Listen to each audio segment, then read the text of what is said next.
we go. All right, welcome everyone to the talk. The talk, as the title says, and pretty long one, is Hack the Source, Securing Open Source Software One Bug at a Time. And so we are not going to disclose any open source 0 days here. So if you're expecting that, it's time to kind of make that clear. What are we going to talk about? What we're going to talk about is basically looking at open source programs on HackerOne. Okay, so I'll be talking a lot about HackerOne, bug bounty programs on HackerOne.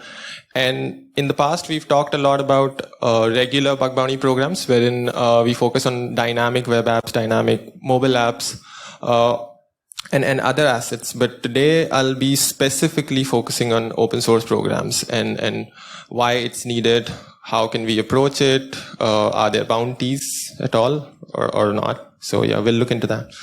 My name is Sandeep. I work for HackerOne. All right. So what do we have today? Why should we care at all for open source bug bounty programs? After all, they don't have the money. So yeah, why should we care?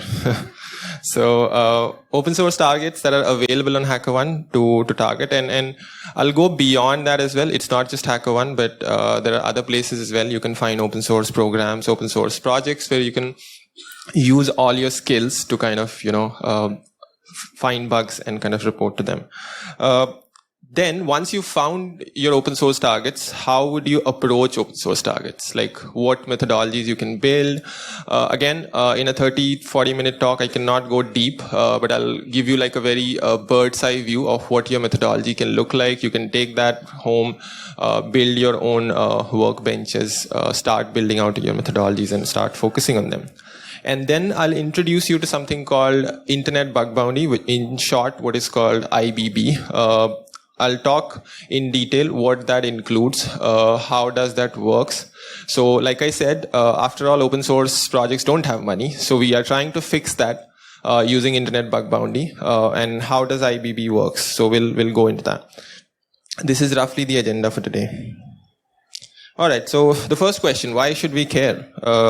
And this is fairly a common knowledge now. This is not something new that I'm telling you. All modern digital infrastructure is powered by software supply chain that consists of a lot of open source projects that we use. And anyone who's worked in a development shop or in product security kind of environment, you're aware of the nightmares that Node.js dependencies brings in environment these days. That's just one example. So there are many others. Open source software represents a growing portion of the critical attack surface as well. Like the more attacks that you hear, mostly around supply chains, are caused by open source dependencies. And you might have heard about primary, secondary level of dependencies as well.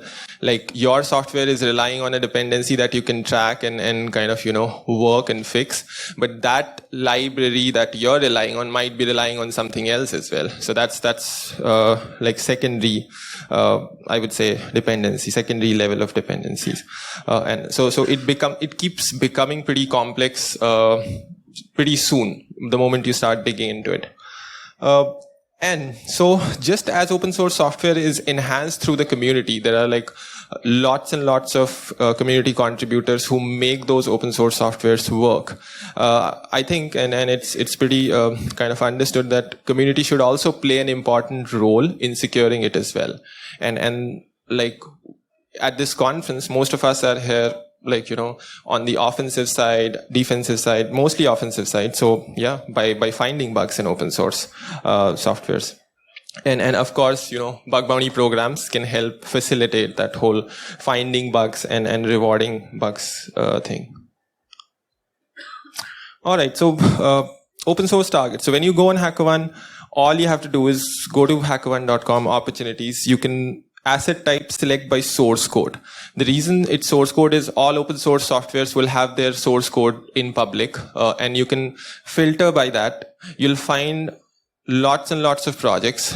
Some projects have their own bug bounty program. There are projects like commercial projects as well, like Elastic, for example. So Elastic would have its own bug bounty program running on its source code. Then you'll have some vulnerability disclosure programs on open source projects. You'll find projects like Kubernetes, you'll find projects like curl, you'll find projects like Node.js and all those kind of things as well, which you can target. I'll come to it in the later part as to how programs are grouped into like, paying for those bugs and all those kind of things. So yeah, this is the way.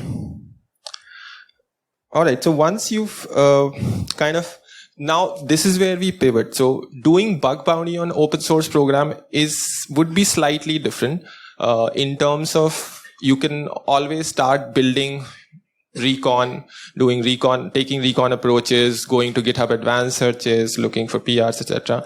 But that approach we are not taking here, because by searching for these open source targets, we are specifically going to kind of build a methodology to focus on one project at a time.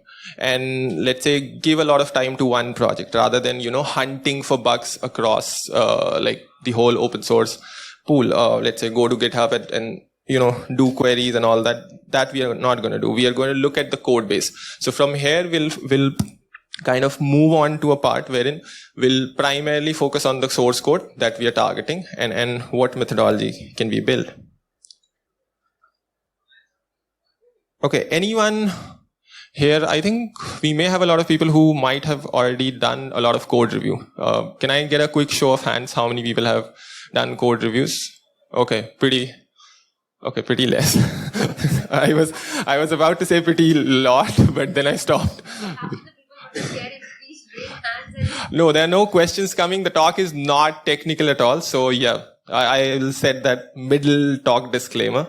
So it's just to help you. The takeaway of this talk, and it's in the middle that I'm saying, is to understand what is available there to hack in terms of open source programs. What is the very high level methodology that you can start, where you can go, how you can start building your kind of, workbench. So, okay, prepare. The first thing, let's say you choose a open source software, you choose a program that you want to hack. I'm not coming to the bounty part yet. I'll come to the bounty part later because, when we set the bounty conversations in the beginning, then the conversations become different. So, we'll start with preparing. Like the very first thing of preparing or going into a code review kind of thing is that you should have a good code editor or an IDE. And what good code editor means is that you should have functionality to search through the whole code base in the code editor. You should have functionality to search using regexes. You should be able to kind of, match with multiple files, some file name patterns. You should have good pattern matching in the code editor. The reason I don't name a code editor, of course, when I say all of this, Visual Studio Code stands out. So a lot of people use it. And then there are others as well. Okay. So yeah, first build a good code editor, have a good code editor. Build your kind of comfortability around that, searching, pattern matching in those code editor. Be good with regexes as well. Have a fairly good understanding of regexes and how they work. You should also have an environment to create tests and test your hypothesis. If you have a certain test case that you want to test, and if you're able to compile the code in a certain environment and then test that's certainly useful. So that's kind of important. Know your code. So any code base that you will start to look at, you'll have to spend a lot of time, and I say this that, when doing code reviews, there is no alternative to reading code. You'll have to read it. Okay. You'll have to spend time reading it. You'll have to understand what the program is, what the code base does, what functionality does it serve, where are the key functionality, the code bases around the key functionalities, which users what kind of users does this program have, or this code base will have in general. What are those users supposed to do? So you'll have to build your own threat model for the open source software that you're trying to kind of, hack into. And then based on your own threat model, you can start targeting those particular areas of code in order to kind of find bugs. And yes, there is this whole conversation around coverage of code. If it's a big project, if you have millions of lines of code in that project, how would you cover everything? But what we are primarily focusing on here is how to find bugs, or where you'll mostly end up finding bugs. So yeah, know your code. That's really important. A lot of times we get this question is knowing a programming language important to do code review? Yes, of course, one would say 100% important. Now the question kind of goes around like, should I be able to write code? This is an evergreen question. A lot of people ask this question when doing hacking as well, like, learning security as well. Yes, when you're doing code review, I would say, yeah, knowing a programming language is really important, and knowing how programming works in general is important. Now, you don't need to know every language, even, okay, what went wrong? Okay, so knowing a programming language is good enough. If you coming from a legacy C world, you're probably the safest in this world. And if you're more of a modern like programming language person, that's also good, because a lot of concepts do carry into these kind of different programming languages. So yeah, you don't have to sweat about like, there is this new language, Rust in the market, there is Go in the market, and I've only coded in, let's say, like JavaScript, Python, nothing much, or Java, maybe, nothing much. Know vulnerability types and how they look at the code level. Now, this is important. A lot of people who generally engage in bug bounty, they're looking at applications from a very dynamic perspective. What it looks in the front end, you intercept request responses, and that's it. You play with those request responses a lot. But you should be familiar with what it looks like, what the code level looks like for any vulnerability type. And how you can build that, you can always look for vulnerable applications. You can go to their code bases, read their code, and see what the vulnerability looks like. You can also, this is a very interesting thing, and that has helped a lot of people that we've spoken to, is you can go to the open source projects, you can look at their PRs, the security PRs, the bug fixes that have gone there, and look at what bug was it solving, what did the code look like. And that's the beauty of open source. Like, you can always go back and kind of, look. And that is probably the best learning source if you want to learn about, like, how does bugs or vulnerability types look like at the code level. Concepts. There are concepts, code review concepts that you should definitely be aware. Things like, anyone aware of things like source, sink, things like that? Okay, so yeah, things like sources, sinks, where you're taking the input, how is that input being processed, and where it's kind of converting into an output, or like what is the final outcome. So know those concepts as well. And like I said, read the code. There is no replacement of reading the code. Learn more about the so if you've, let's say, picked up a project which is in, let's say, Ruby, okay, and if you have to spend a month in that project, it's good that you learn more about the language. You learn more about the libraries. Now, someone who is implementing a project which is written in Ruby, and then they're kind of looking at all the dependencies, the libraries, etc., they have a lot of time. But as a bug hunter, as a bug finder, you will not have a lot of time. And that's where the fun comes. You'll also have to learn about those libraries that a lot of software developers end up spending a lot of time with. Learn those libraries, what those design patterns are, kind of how they look like, and all those kind of things. It's really fun. Like, when you start it, you spend like a month or two, and you learn the reason I kind of keep bringing this up is because, except the bounty part and except the other things, there is a lot of learning every time you get into code reviews. Any questions before we move ahead? Okay, we'll take questions in the end then. We'll take questions in the end, probably. I think we have a good time.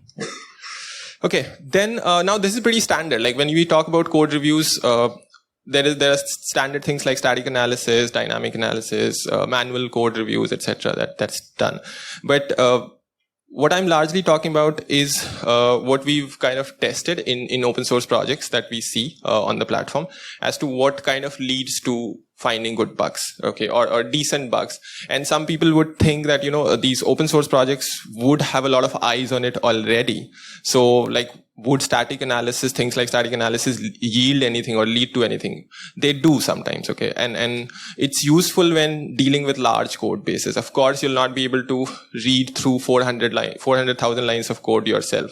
So, building out like a good static analysis test bed, and I'll not be talking about any commercial tool, but I'll come to the later slide as to which tools you can use for static analysis. But it's also good for someone starting out code review, okay? Like, all the leads that it throws at you, you're reading about that, going into kind of, reading the analysis results would also give you a lot of information. A big complaint around static analysis, and I don't know why as a security industry we've not solved this, is it's a 20, 30-year-old problem, is the false positives around static analysis or static review, static code review. As a tester or as a bug hunter, there are ways you can kind of overcome some of those, but not fully. You will, and some tools, not all tools, would give you options to configure your trusted inputs in the scanner or in the tool that you're using.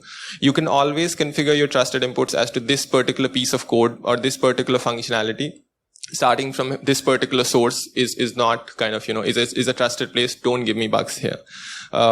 Exclude unneeded codes. There are a lot of test codes as well in repos, etc. Just exclude them, because you'll always end up finding a lot of bugs in test repos and all those. The limitation around static analysis is pretty well known. They're unable to detect specific bug classes like business logic issues in applications. In code bases of applications, they'll not be able to detect. Things like IDOR, they'll not be able to detect, most likely. Okay, not saying 100% of the times. Tools that are available. The most kind of common or the most well-known or most talked about thing these days is CodeQL. It has a support for a lot of programs, but it supports really well C, C++, C#, Go, Python, Ruby, these kind of languages really well. It supports others as well, I think, but the support is not that great. And it's owned by GitHub, but it's free for your own research and free for open source projects. So you can run CodeQL on open source projects.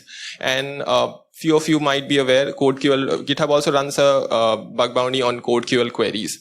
So if you run it on your project that you're testing, and if you write a query for detecting a specific pattern, and if you submit that query to GitHub, they'll pay you a bounty for that, just for the query. Okay, so they want to improve that. LGTM is, again, it was a different product, but it's now bought by GitHub, being used by, it's a SaaS kind of thing. You can just go and upload your code repo there, depending on how much you want to play around that, and it will throw out a lot of results.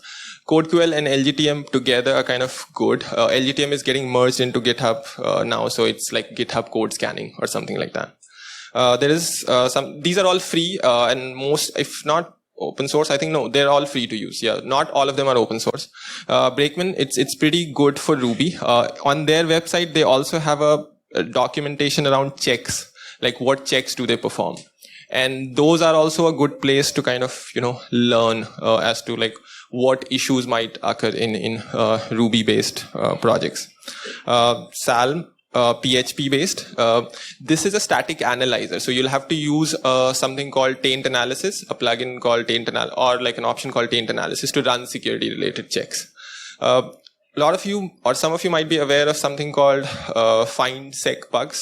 But the bigger static analyzer for Java is Spotbugs, which is a fork of findbugs, and they have a plugin called findsecbugs, and it also, I think, integrates well with Maven and Gradle kind of environment as well in a Java world.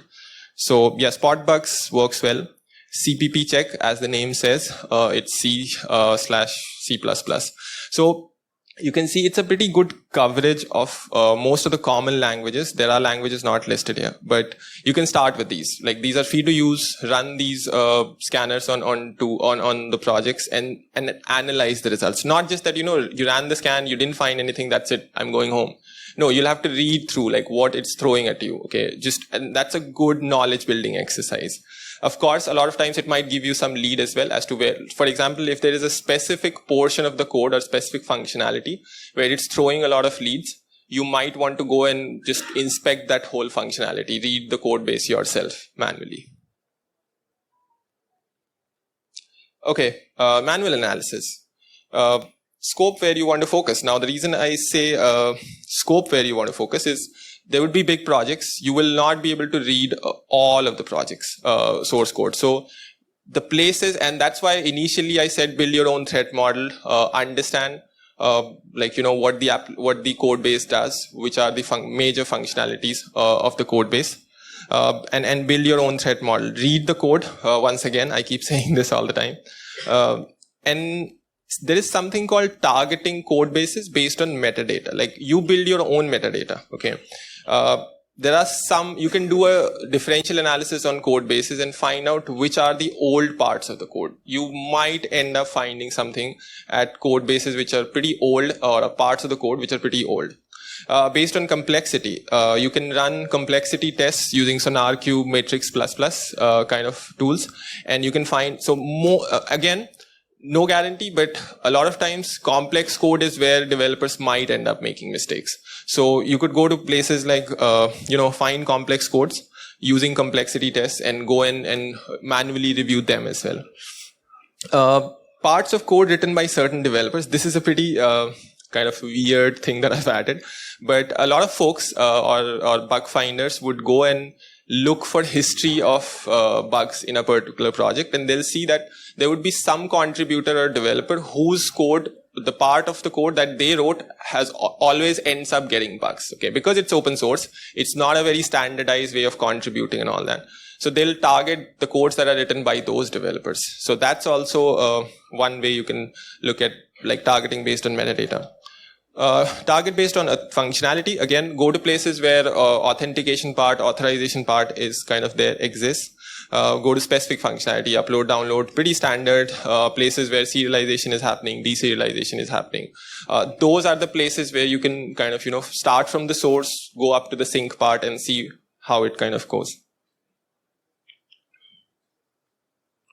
Manual analysis continued. Okay, so there is a big problem in code bases around, like, problems occur at boundaries most of the time. And again, I go back to my earlier thing that I said, when you build your threat model, you will understand where your boundaries are in the code base. And there you can then focus on the boundaries. Like, if there is an external authentication module using SAML, Auth0 kind of thing, if there is an external payment system, or if it's relying again on a third-party library, inter-process communications, things like that. So you'll have to find those boundaries, focus on. So this way, by following the entire approach, you've limited a lot of places that you need to go, that you need to target and find things. And make use of editor heavily. When you're doing manual analysis, make use of editor and consider it your manual review tool, I would say. All right, so that's a very bird's eye view of what methodology could look like.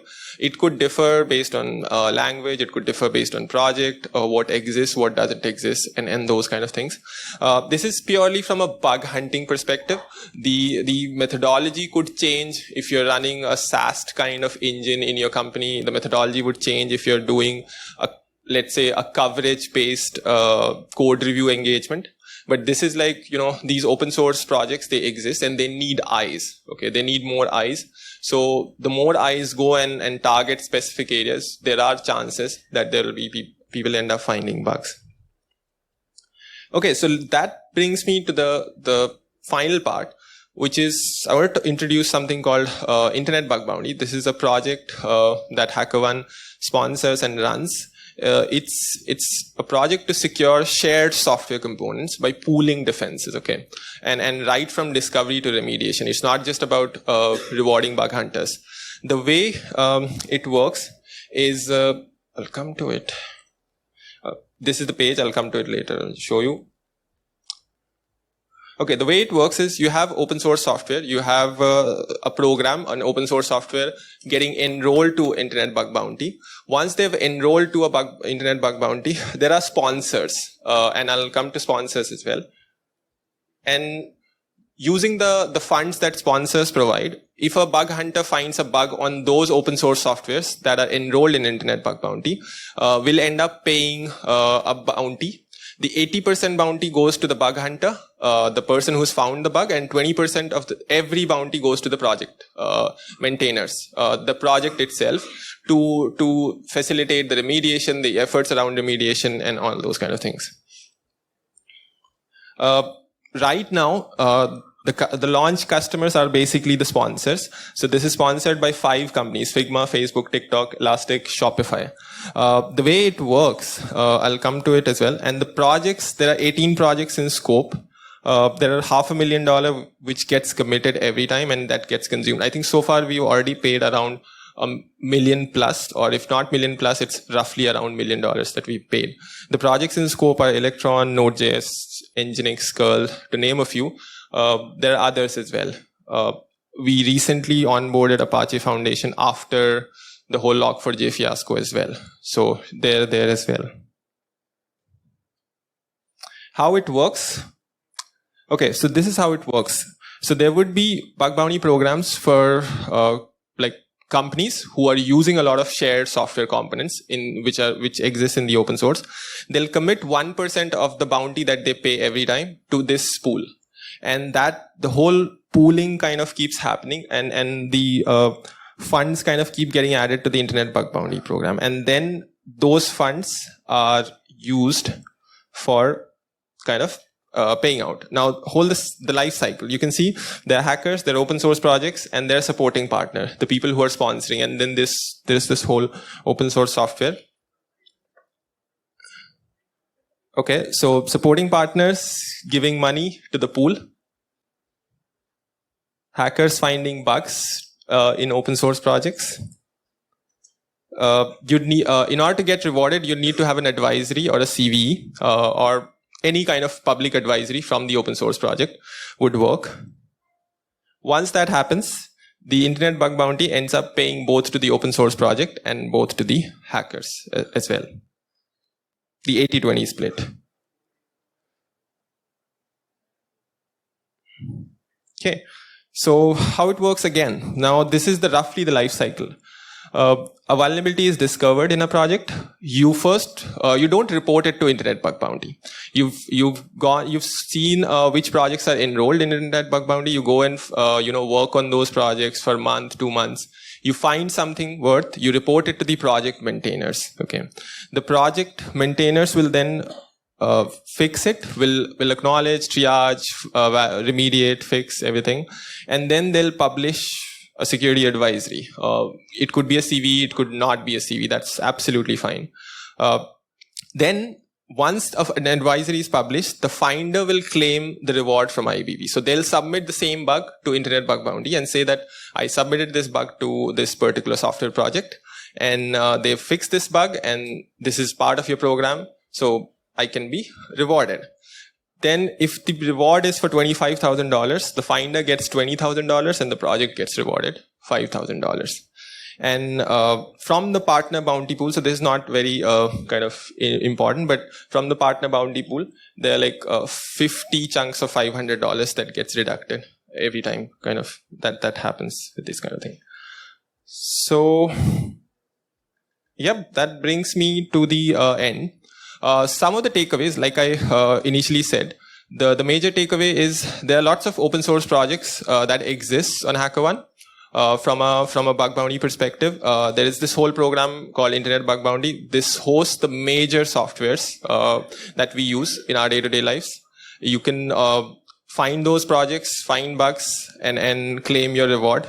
The methodology is pretty high level that I discussed, but I am planning to publish a detailed blog post around this, which would probably come later in the month.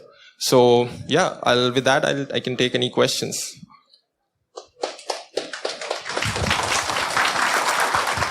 Thank you.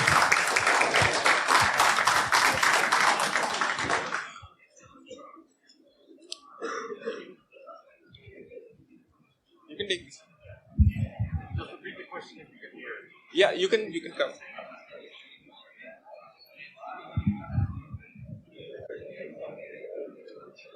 Yeah. Good afternoon, sir. As an young bug bounty hunter, what will you advise? Like, what are the mindsets you suggest to an young starting? Like, I am starting into this. So, how would you advise, and how to keep my mindset going on, and how the motivation should bring in? Can you please explain that? Okay, yeah. So the talk was mostly around open source softwares.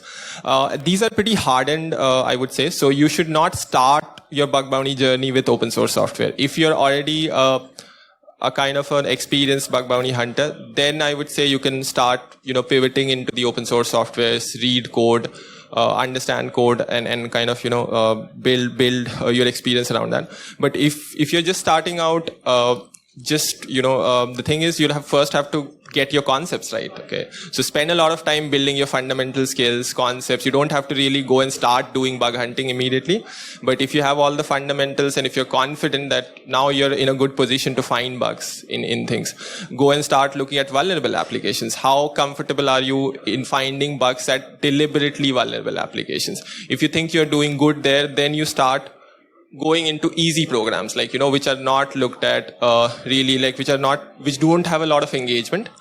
You can find those. Don't go for rewards immediately, but see how confident you are in skill. And I think that's probably to start with. Yeah. Okay. Sir, it's okay. Sir, distinguish between. Okay. Do we have any other questions? Yeah. So as a part of product security engineer, we face this question a lot of time. The developers wants to use that open source software or that. So is there any sort of assurance level program or that is existing, which gives some sort of rating on the open source project, like this have been thoroughly tested or this have been gone through this level of testing? And the bugs that are being reported through the bounties or through their those are being remediated, and the commits are being regularly fixed, right, at a frequency. So is there something that you know, or you have something in mind, how to actually recognize, okay, this is good to go ahead with this open source? The answer depends, because it depends on what project you're trying to use. Or let's say if you go for something like, OpenSSL, Node.js, these are pretty heavily used projects. You'll be able to see what bugs are reported, what kind of. I think they also document that they've gone through the security tests and checks, etc. Sometimes there are places like Linux Foundation, Open Source Software Foundation, who run these checks for these kind of projects. So while some projects will have a well-documented history, like for example, not sure, you might have heard of something called Argo CD, and the CD kind of tool. They recently went through a big threat modeling exercise and they published their threat modeling report. So those kind of things you can find for well-known projects, but the more less maintained projects, the projects that are, you can say, technically are run from garages of people, you'll have to do your own check. And that's where the responsibility on open source comes, is that if you're using it, if you think that that's useful, you can allocate some of your resources in looking at that as well and contribute it back. Through bug bounties, if they have, for things like internet bug bounty, these are all public. So all the bugs that have been reported, you'll be able to see in a particular project in a public way. But security assessments, assurance exercises, code audits, not a lot of open source projects can afford that. And only the ones that are big, are sponsored, are well funded, will be able to afford it, and that will be there publicly available. But if you're making use of a smaller open source project in your company, I would 100% say that, allocate some resources internally to run that whole assurance check yourself as well. That's the only way to go. Yeah. Okay.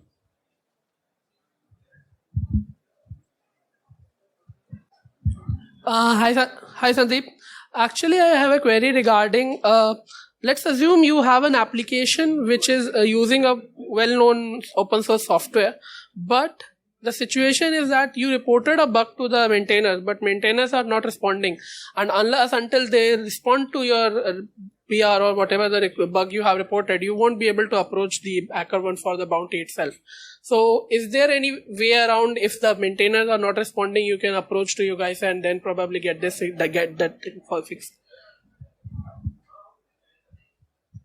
Okay, yeah, that's a good question. So if you come across a scenario wherein the program is enrolled in Internet Bug Bounty, you've submitted a PR or you've submitted a bug, but they're not responding, and not responding is a pretty subjective subject again, how long have you waited?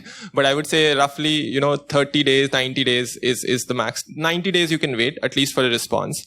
If they've not responded, and if the project is already enrolled in IBB, I would say you can reach out to ibb@hackerone.com, and we can also facilitate that conversation with the projects, because we closely work with those open source projects, so we can facilitate those conversations if a bug is open and they've not. And most of the time, I mean, I have total sympathy, and I always keep saying with the open source project, is because most of the time, even the bigger projects have a lack of resources. And that's why we want to, like, we try to commit that 20% of the bounty pool to them, so that, they can use some paid work as well to kind of get those done. But yes, if you come across any of those, you can always reach out to ibb@hackerone.com.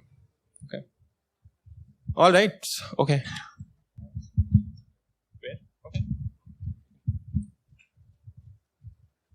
Hi, thanks.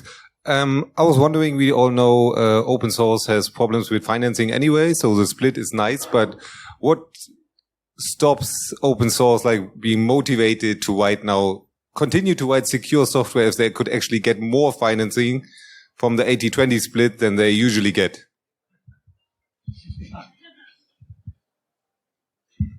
Yeah, so that's a good question. Secure development is a problem, and you might have seen the State of Open Source Security report that Sneak publishes along with a lot of non-profit organizations.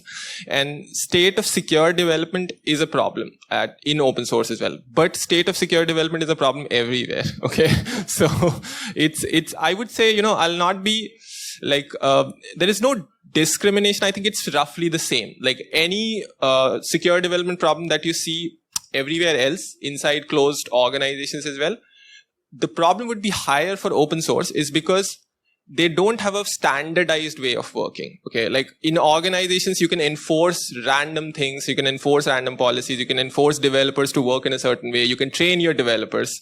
But when you're on an open source project wherein you're not restricting whom you're accepting PRs from, or if you're getting hundreds of PRs, and then there is no one reviewing those PRs before kind of committing them, reviewing from a security perspective, I would say.